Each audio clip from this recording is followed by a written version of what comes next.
एक बार एक मूर्तिकार अपनी छेनी और हथौड़े से एक पत्थर को भगवान की मूर्ति का आकार देने का प्रयास कर रहा था।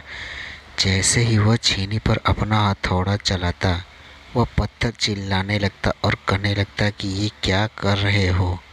मुझे इतना मार क्यों रहे हो? मुझे बहुत दुख हो रहा है, तकलीफ हो रही है, पीड़ा हो रही है। मुझे अपने हाल पर छोड़ दो और यहाँ से चले जाओ। मूर्तिकार ने उस पत्थर से कहा, मुझे बहुत अच्छे से पता है कि तुम बहुत ज़्यादा दर्द हो रहा है, तकलीफ़ हो रही है और तुम बहुत ही ज़्यादा पीड़ा में हो।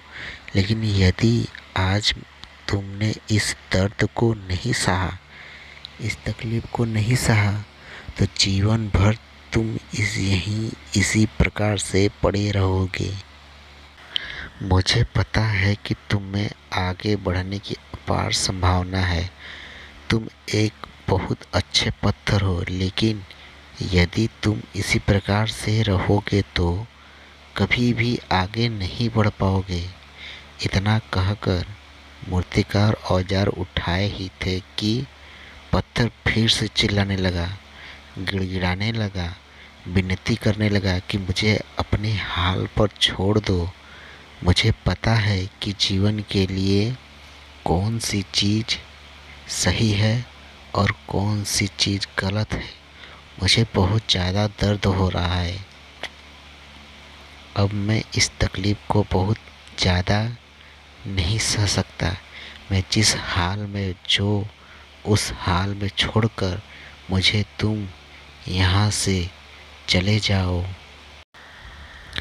उस मूर्तिकार फिर से उस पत्थर को समझाने की कोशिश, ज़्यादा अधीर मत बनो और अपने सब्र को बनाए रखो।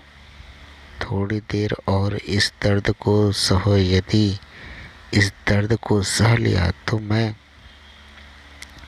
भगवान की मूर्ति के रूप में तुम्हारी स्थापना करवाऊंगा और फिर दूर दूर से लोग पूजा करने आएंगे और पंडित और लोग तुम्हारी सेवा करेंगे। लेकिन पत्थर ने उस मूर्ति की एक भी बात नहीं मानी। वह चिल्लाता रहा और अपनी बात पर अड़ा रहा। मूर्तिकार ने उस पत्थर को समझाने की बहुत कोशिश की, लेकिन वो पत्थर नहीं माना। अब मूर्तिकार भी थक चुका था और वह उस पत्थर को छोड़कर आगे बढ़ गया और थोड़ी ही दूर जाकर देखा कि एक और बहुत ही अच्छा पत्थर वहाँ पड़ा हुआ है। उसने छीनी और हथौड़ी उठाई और उस पत्थर को मूर्ति बनाने के लिए वो तैयार हो गया। मूर्तिकार ने छीनी और हथौड़ी का वार दूसरे पत्थर पर जारी रखा। दूसरे पत्थर को भी दर्द हुआ, तकलीफ उससे भी हुई, लेकिन वह उस पत्थर ने बर्दाश्त कर लिया और देखते ही देखते थोड़े समय के बाद उस पत्थर ने भगवान की मूर्ति का रूप धारण कर लिया।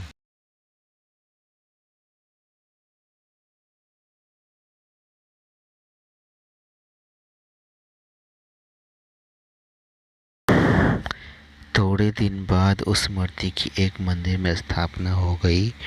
धीरे धीरे करके लोग वहाँ पूजा पाठ करने आने लगे। लोगों की मन्नतें वहाँ से पूरी होने लगी और वह मंदिर बहुत ही ज़्यादा प्रसिद्ध हो गया। अब धीरे धीरे करके दूर दूर के गांव से लोग वहाँ पूजा पाठ करने आने लगे। फिर एक दिन उस पत्थर को उसी मंदिर में लाया गया और उसे एक कोने में रख दिया गया। अब लोग आते और उस पर नारियल फोड़ते। ये कोई और पत्थर नहीं बल्कि वही पत्थर था जिसने दर्द को नहीं सह सका था। अब वो पत्थर मन ही मन बहुत ज़्यादा पछता रहा था, दुखी हो रहा था और अपने आप से कह रहा था कि काश मैंने उस दिन उस दर्द को, उस तकलीफ़ को सह लिया होता तो आज लोग मेरी भी पूजा करते। इसीलिए आप भी अपने जीवन में हमेशा याद रखिएगा कि जब भी आप अपने करियर की शुरुआत में किसी काम को कर रहे हो, पढ़ाई कर रहे हो या कोई भी काम कर रहे हो, उसमें आपको दर्द हो रहा है, तकलीफ़ हो रही है, ज़्यादा मेहनत करना पड़ रहा है, तो आप रुकिएगा मत, किसी और रास्ते की शुरुआत मत करिएगा।